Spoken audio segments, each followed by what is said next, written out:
Alors bonjour, bonsoir, bonne nuit, je ne sais pas, bienvenue sur Radio Thaïlande. Ici il est 18 h et la nuit va tomber bientôt sur Bangkok. Donc nous sommes ici en direct des jardins de mon immeuble. Euh, et donc la tenue n'est pas très présidentielle aujourd'hui, jusqu'au maillot de bain Tong. Mais c'est dimanche. Sur la question de savoir si élu président je travaillerai les dimanches, je n'ai pas encore tranché. Alors aujourd'hui, je souhaitais, pardon pour les doigts, aborder le thème de l'identité, immigration, par amalgame, insécurité et propositions sur le traitement de l'insécurité. Je vais pas, donc Zemmour, vous savez, qui plane souvent, je vais pas développer longuement, je vais essayer de synthétiser le principal désaccord que j'ai avec Zemmour, qui est quelqu'un que je trouve souvent intéressant à écouter, parce qu'il a beaucoup de références historiques et il a le mérite d'avoir une pensée cohérente dans sa façon de penser. Le problème que j'ai avec lui, c'est donc que sa pensée déjà ne mène à aucune proposition. Donc ça, moi, c'est quelque chose avec lequel j'ai beaucoup de mal. Mais lui va se dire que c'est pas son rôle de proposer, qu'il est polémiste, etc. Bon. Sauf que je trouve donc qu'il participe quand même beaucoup à mettre de l'huile sur le feu, faut le dire comme ça, et à donner une justification aux gens qui estiment que l'immigration est la cause de tous leurs problèmes, à leur donner une justification en disant regardez, si Zemmour le pense, c'est que c'est juste, regardez, il est très cultivé, il écrit des livres, etc. Or, vous avez bien compris qu'un des piliers de ma campagne, c'est de ne pas opposer les Français les uns aux autres. C'est pas en disant que c'est de la faute des immigrés qu'on va s'en sortir, d'accord ? Donc ça ne résout rien. Après, sur le fond de sa pensée, j'ai vraiment une différence d'approche sur la cause des problèmes qui sont aujourd'hui, notamment les problèmes d'insécurité dans les quartiers, disons, les quartiers perdus de la République. Voilà, c'est cette jeunesse perdue. C'est vrai qu'on a des jeunes, et je ne pense pas que vous m'écoutez encore, peut-être un jour, mais dont leur seul finalement exutoire, c'est la violence, casser, brûler, s'énerver, insulter les policiers. Bon, et effectivement, c'est beaucoup dans des quartiers où la proportion de personnes issues de l'immigration est forte, parce que je suis pas non plus. Moi, je suis très à l'aise pour aborder la réalité des chiffres. Je regardais tout à l'heure, d'ailleurs, quand on cherche, on trouve. Il faut arrêter de dire qu'on nous cache tout, etc. On trouve très rapidement le nombre de Français d'origine algérienne, 4 à 5 millions, marocaines, 3 millions, tunisiennes, 1 million, vous additionnez, on n'est pas loin des 10 millions. Voilà, certains vont dire c'est plus, bah oui, parce que si ton grand-père était, bon, vous voyez, moi j'ai pas de problème à dire qu'aujourd'hui il y a peut-être, oui, à peu près 10 millions de Français d'origine maghrébine, alors que c'était pas le cas en 1950. Bon, voilà, donc la France a changé. Bon, moi j'ai pas de problème à dire ça. Maintenant, ce que va vous dire Zemmour, c'est que globalement c'est un peu la cause de tous les problèmes. Or, la cause de tous les problèmes, pour moi, c'est la dégradation de la condition économique de la France. Pour moi, tout est économique. Tout s'explique avant tout d'un point de vue économique. Parce que dans les années 60-70, quand on faisait venir des Algériens, des Marocains, des Tunisiens pour travailler dans les usines, et qu'ils étaient logés dans des quartiers neufs, bizarrement, ça ne posait pas de problème. Contrairement à ce que j'ai entendu dire justement Zemmour l'autre jour, suite à une longue démonstration où il n'y a rien à redire sur rien, c'est là qui est bon parfois, il vous fait un développement de 10 minutes en sortant plein de références historiques, des bouquins, etc. Et puis à un moment donné, comme ça, il fait un petit raccourci. Là, c'est où il en arrivait que sur le problème de l'insécurité dans les quartiers, c'était tout à cause d'une immigration. Il disait donc le frottement des cultures. Donc pour lui, ça revient à dire, en gros, les Arabes peuvent pas cohabiter avec des Français et ça partira toujours en couille. Faux, quand ils avaient du boulot, ça allait. C'est quand ils ont plus de boulot que ça va plus. Voilà. Donc on a eu pas mal d'hommes seuls qui sont venus avec du travail et dans des bonnes conditions de logement. Donc là, à ce moment-là, il n'y avait pas de problème avec ces gens-là. Il n'y avait pas de problème. Mais ils ont, avec la désindustrialisation de la France, et donc la mondialisation, l'émergence des pays asiatiques, je vous renvoie à mon épisode sur la Chine, il y a eu beaucoup de pertes d'emplois, et donc la plupart qui ont beaucoup concerné aussi cette tranche de la population qui travaillait dans les usines, beaucoup. Donc, et sur les chantiers, donc, parce que le rythme de construction aussi s'est ralenti, on a reconstruit, voilà, on ne reconstruit pas le pays toutes les décennies. Donc des gens qui étaient venus avec un boulot, tout d'un coup se retrouvent sans travail, mais on avait fait venir les familles. Pas rentrer dans le débat si c'était une bonne ou une mauvaise idée, c'est fait. Et là, c'est pas parce qu'ils sont arabes qu'on a un problème, c'est parce qu'on se retrouve avec des familles sans travail, qui ont des enfants, qui grandissent pour le coup tout d'un coup dans des zones où tac, tout d'un coup tout le monde a plus ou moins perdu son travail, puisque c'était tous des ouvriers dans les usines. Et là, ghettoisation, et effectivement, enfants qui grandissent avec des parents qui sont aussi peut-être moins à l'aise pour les aider à l'école. Et là-dessus, vous rajoutez justement des politiques qui viennent mettre de l'huile sur le feu, parce que chômage qui monte, mais chômage qui monte pas à cause d'eux, chômage qui monte à cause de la désindustrialisation, à cause de l'évolution de l'économie, de la concurrence. Mais donc vu qu'on rajoute sur le feu que c'est peut-être de leur faute, ils commencent à se sentir coupables, ils commencent à se sentir aussi finalement agressés, et là, boum, boum, boum, ça monte, et on en est là où on en est aujourd'hui, mais pour moi, encore une fois, pour une raison avant tout économique. Alors maintenant, qu'est-ce qu'on fait ? Et je dis pas que ça rajoute pas une difficulté, pareil, moi je suis à l'aise pour dire que c'est pas évident de s'intégrer dans un pays quand on est d'une culture et d'une religion différente, donc ça ajoute à la difficulté, mais ce n'est pas impossible, et ce n'est pas à cause de ça, et ce n'est pas à cause d'eux. Et dire que c'est à cause d'eux, c'est à la fois inexact et tout à fait improductif. Donc sur la notion donc voilà, il faut arrêter de juste dire les faits sont ce qu'ils sont. Il faut faire face à la réalité aujourd'hui. Il y a une réalité, maintenant c'est comment on la traite. Donc c'est la seconde partie de l'épisode. Qu'est-ce qu'on fait face à la violence qui effectivement en France aujourd'hui se développe, me semble-t-il, de manière quand même assez importante. J'habite dans un pays, vous voyez, la Thaïlande, qui a le mérite d'être un pays très non violent. Voilà. Bon là je sais que c'est un peu vous montrer le canal et le temple, c'est un peu cliché, mais on n'a pas... En Thaïlande, ça n'existe pas, les problèmes qu'on a aujourd'hui en France. Mais bon, ils n'ont pas la même histoire, pour le coup, ils n'ont pas les mêmes problèmes d'intégration. Parce que pareil, j'ai aucun problème à parler de difficultés d'intégration de populations immigrées qui, en plus, qui avaient du travail, qui n'en ont plus. Donc c'est difficile. Eux, ils n'ont pas vraiment cette problématique d'intégration de population immigrée. C'est vrai que ça favorise les choses. Bon, maintenant, ici, c'est quand même... Enfin, quand on va en prison, je pense qu'on n'a pas vraiment envie d'y retourner. Et puis surtout, on y va. Bon. Alors c'est là le sujet aujourd'hui en France. Il n'y a plus de place de prison, la justice est lente, donc il y a l'impunité.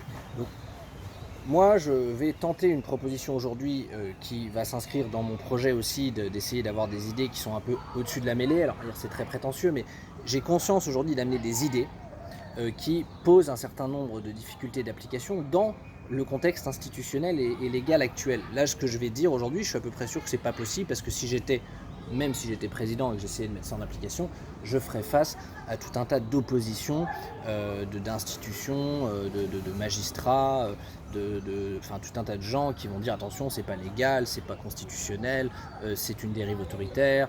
Bon, mais en fait, on peut plus rien faire. D'ailleurs, j'avais discuté tout à l'heure avec un bon ami sur le sujet du Covid, et qui disait un des problèmes, c'est que les politiques, bon, d'une part, on le sait, ils agissent beaucoup dans le court terme, mais aussi gestion de leurs risques juridiques. Il me parlait d'Édouard Philippe, et c'est vrai que j'en avais entendu parler, qui en fait avait avant tout peur de faire quoi que ce soit, parce qu'il allait, quoi qu'il arrive, se faire attaquer. Vous voyez, donc on ne peut plus rien décider à partir du moment où on a quand même je pense, tout est trop procédural, tout est trop judiciarisé, et à vouloir mettre trop de contre-pouvoirs, de garde-fous, etc., on ne peut plus rien faire en fait.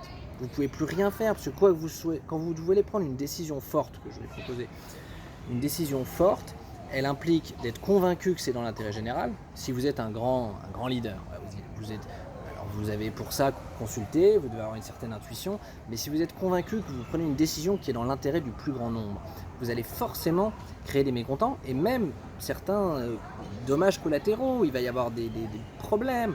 C'est la solution qui est bonne pour tout le monde et qui ne crée aucune vague n'existe pas. Mais aujourd'hui, la moindre vaguelette devient une vague énorme de protestations, de contestations, réseaux sociaux, nanana, et puis on fait rien, on fait plus rien. Bon.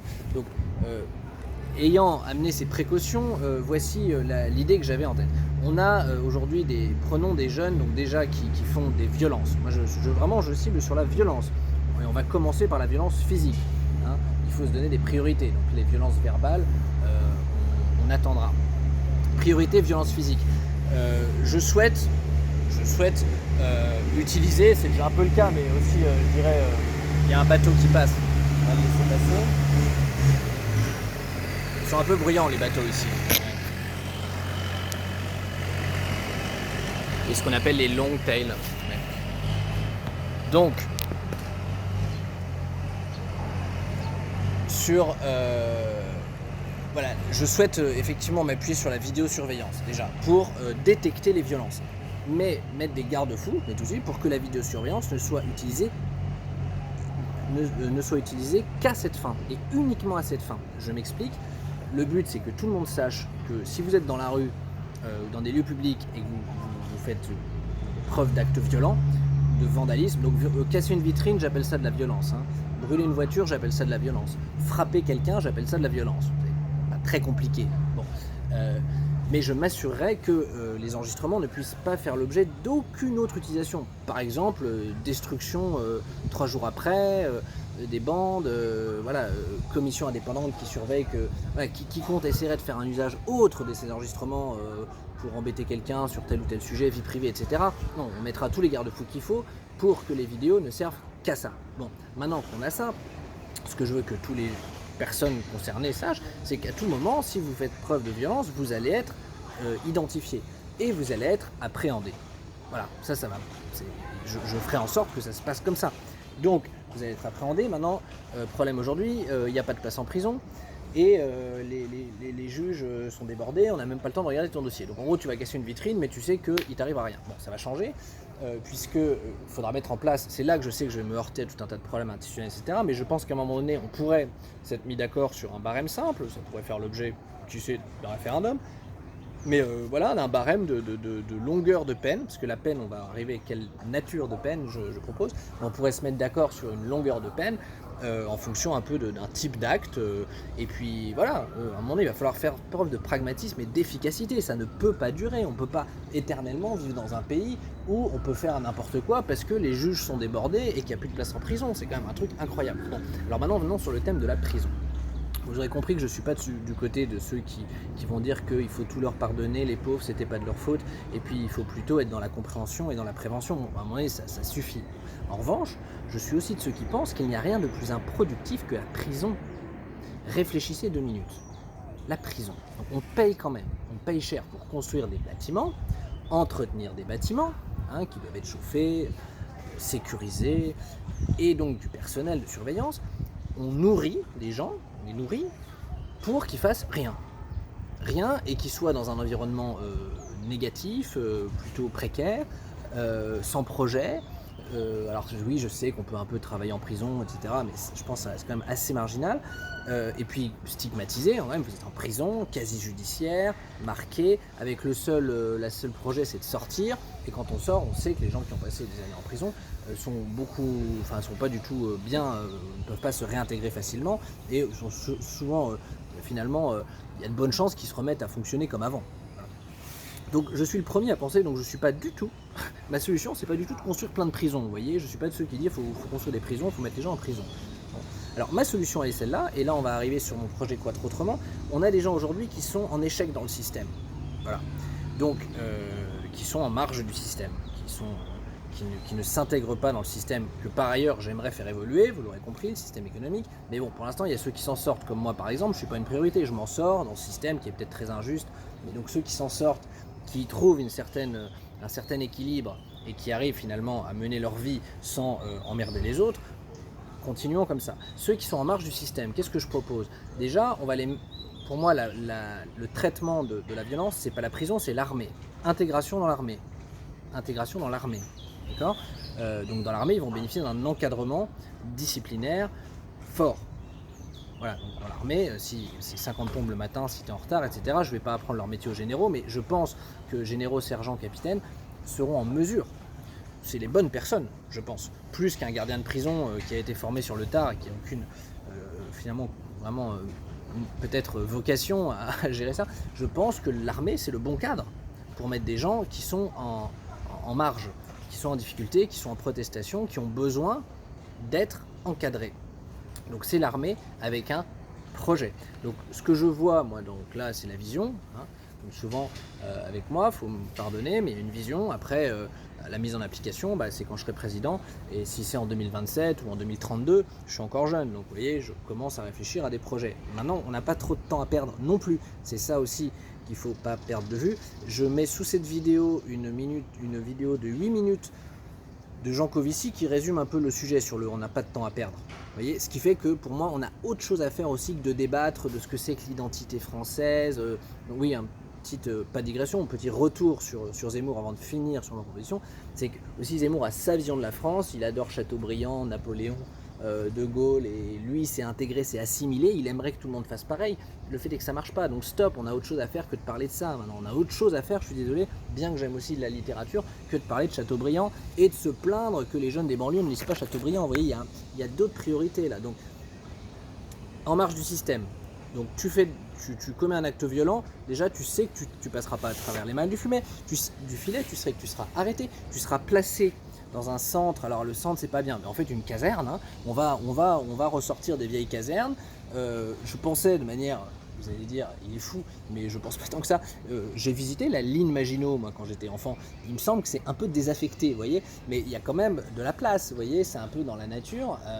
Voilà, c'est un truc de dingue la ligne Maginot. Bon, on pourrait y faire loger des gens hein, dans la ligne Maginot. Donc voilà, violence, paf, tu vas à la ligne Maginot, encadré par sergent instructeur, mais tu as un projet parce que vous allez être mis à contribution.